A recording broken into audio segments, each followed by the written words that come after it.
Hello. Welcome to my page. Welcome to my channel. Thank you, everyone. Thank you to all who have been liking my videos, sharing them, commenting, sending me DMs and all of that. Thank you so much. For those who have subscribed to my YouTube channel, thank you so much. I really do appreciate it. Thank you very much. For you who have not subscribed, I don't know what you're waiting for. My link is up there in the bio. So today we'll be talking about organizational exit, right? So we'll be talking about how people leave the company, the processes involved and all of that. There are about 5 styles of exit, right? There's this one silent one. So people are used to the 4 styles, then the last one is like the natural way. So the first one is by resignation, second one is by layoff, third one by dismissal or sack, fourth one by retirement, and fifth one by death. But today we'll be talking about the common one, the one that people use a lot, the one that is frequent, right? That is the exit by resignation. All of these organizational exit styles have their processes. Yeah, some things that are similar though, but they still have some other processes that are peculiar to each one of them, right?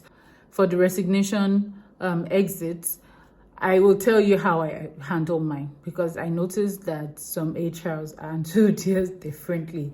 So if someone tells me, oh, I'm leaving the company, I'm on the 31st to be my last day, announcing it is one of the things I'll do later and not at the beginning, right? So the first thing I usually do is schedule an interview with the person, to have a one-on-one conversation with the person, to know why the person wants to leave, if it's something that can be redeemable, if it's something that can be changed, if it's something that won't cost the company anything and you can change your mind, then it's fine. And I will just let the whole resignation letter die there once I sort it out. Nobody will know about it. But of course, I want to have that conversation with the person to be clear, to be sure why the person is leaving, and to be sure that the person is not being bullied or oppressed in any way, or the person is not going through some form of toxic environment that's making the person say, oh, you know what, I cannot do this anymore, I need to leave. It costs a lot replacing a talent, right? So sometimes you're not sure, it's more like a 50-50 chance. You may end up getting someone better than the person leaving, or you may just end up getting someone not even as good as the person leaving, right? So it's a dicey thing, and it's really risky, right? And for me, I prefer to maintain or retain the talent I have, because I'm used to them. I know what they're capable of doing, right?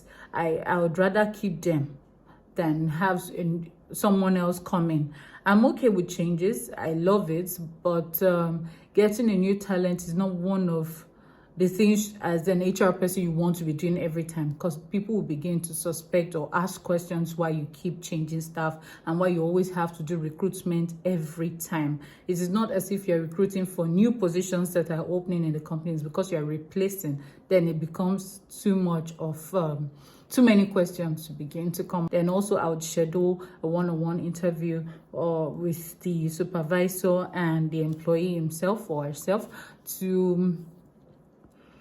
so maybe the supervisor who is closer can have like a heart-to-heart conversation. These are always, you carry out to just ensure that you keep this person. But after the 2 interviews and it still looks as if the person has made up his mind or mind to leave, and there is really nothing you can do, it's nothing about the company, the person has just decided to move on, then you can now proceed with the announcement. But while you do the announcement, you also work on entitlements that you're supposed to give to the employee. Ensure that all of that is paid either on the last day or whenever you are paying salaries. Tell the supervisor to proceed with the clearance process for the person, which will involve the person writing a handover note, which will involve the person getting clearance. And of course, after the clearance, then the person will still do the exit questionnaire. You have to fill it. Let's know, you have to document the reason you're leaving, all of that interview that was initially done. Just put them in questions that you feel the person can answer. Finally, the person would proceed, which I think is usually, of course, the last day. Some people do it the day before the last, but the last day is the best day, where the person would hand over all the work to, then you proceed to deactivating the person from the system. So after the deactivation, if your company is generous enough, if it's part of your policy to do some kind of send forth for the person, please proceed and do the send forth. If it's not a must, you can. To be honest, doing the send forth for someone leaving is not compulsory. It's not some kind of thing that is the company is obligated to do it. If you can afford it, please proceed. If you cannot, then do something nice. You could buy a small gift and present to the person, thanking them for their time, their stay, and what they've done for the company thus far, And of course, that's it. Just appreciate the person and make the person feel very happy, leaving, and tell the person all the nice things you have to say. All right, so that is exit by resignation. So my next video will be talking about another form of exit in the organization. Remember, I said it's a series, so it's going to be like series of things, exit styles, right? So we started with resignation. We'll be moving on to the next one. Thank you very much for watching. Thank you. You make me happy when I see that, oh, the numbers are increasing, people are watching it. Thank you so much. And please do not forget to subscribe to my YouTube channel. The link is in my bio on Instagram. Please do not forget to subscribe, like, share, comment if you want to. Send me a DM if you have a question. Feel free to speak with me. See you next time.